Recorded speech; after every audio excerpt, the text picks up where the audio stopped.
ہمارے معاشرے میں بدقسمتی سے کہنا پڑتا ہے کہ جو لڑکیاں بال کٹواتی ہیں تو اس کو بڑا برا سمجھا جاتا ہے. کہتے ہیں کہ یہ تو اللہ کو ناراض کر رہی ہے لڑکی جس نے بال کٹوا دی ہیں. تو ایسا ہرگز نہیں ہے. لڑکیاں بالکل بال کٹوا سکتی ہیں.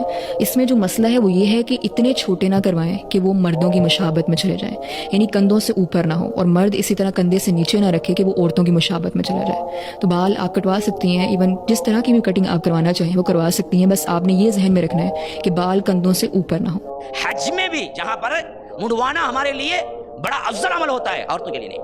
عورتوں کے لیے کیا ہے؟ صرف ایک ناخن کے برابر پیچھے سے بال کاٹ لینا. بال عورت کی نسوانیت ہے، حسن ہے. تو اسی لیے شریعت نے کبھی کاٹنے کا حکم ہی نہیں دیا. حتیٰ کہ کیا ہے، یہ کٹنگ کے جتنے کا وہ سامنے کے ہوں پیچھے کے ہوں سب حرام ہے. عورت بال نہیں کٹ کر سکتی. جہاں کٹ کرنے کا انتہائی اہم معاملہ تھا، کہاں؟ عمرہ اور حج میں. وہی بھی حکم ہوا کہ پیچھے سے ناخن اتنی پیچھے سے سب پیچھے کر کے اس کو کیا ہے، کاٹ لو بس. تو معلوم ہوا جو بہت سے فیشن کے نام پہ سامنے سے کر کے کچھ کاٹ لیتے ہیں، پیچھے سے کر کے کچھ کاٹ لیتے ہیں، اور مردانہ کی صورت کے لیے بعض لوگ کے بعض عورتیں سامنے چھوڑ لیتی ہیں، پیچھے سب حرام ہے. بالوں کا کاٹنا حرام ہے. بعض بدبختوں نے جو روشن خیال ہیں انہوں نے امہات المومنین کے دلائل لے کے کہا کہ امہات المومنین میں سے بعضوں نے گردہ کٹنگ کی تھی اور ہم بھی کرتے ہیں. تو یاد رکھ لیجیے، پہلے تو یہ احادیث جو آئی ہیں وہ سند تک نہیں پہنچتی ہیں، اور بعض سندن صحیح ہیں جن کے بارے میں آتا ہے کہ امہات المومنین نے اپنے بالوں کو مختصر کر دیا.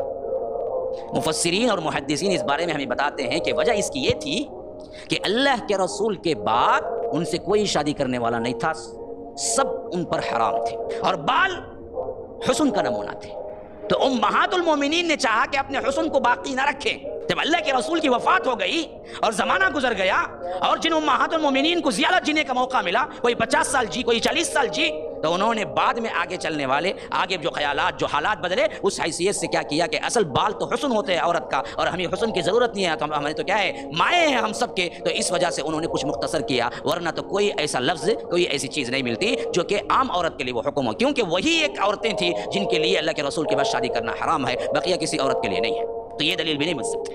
تو مختلف ٹائپ سے بالوں کو کیا ہے، کٹوانا، یہ شرعاً کسی کے لیے اجازت نہیں ہے عورتوں میں، خواہ وہ پیچھے کے ہو خواہ وہ سامنے کے ہو. یہ حسن ہے، اس میں نہیں ہو سکتا.